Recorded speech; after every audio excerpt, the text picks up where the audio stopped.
তো বন্ধুরা আসুন, আমি আজকে কিন্তু আজ বিকালবেলা মাঠে আসলাম।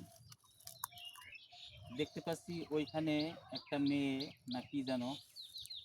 আচ্ছা আসুন, আপনারা সবাই আসুন, আমরা একটু দেখি।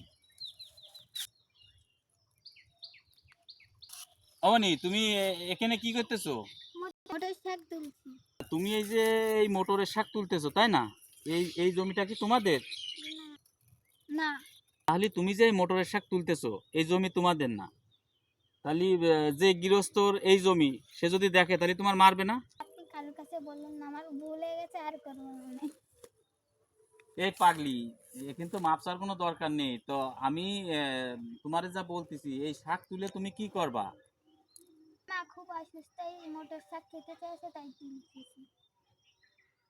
ভুলে গেছে, আর করবো না। আমার বাবা তো গরিব, আমাদের কেনার মতো সামর্থ্য নেই। ঠিক আছে বোন, তা আমি তো বুঝলাম তোমরা খুব গরিব মানুষ। আচ্ছা, আমি তোমার কিছু টাকা দিচ্ছি, তুমি তোমার বাবার কাছে দিবা শাক কেনার জন্য, যেহেতু তোমার মা অসুস্থ।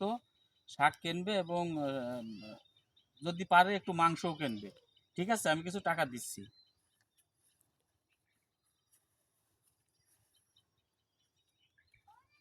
এই নাও।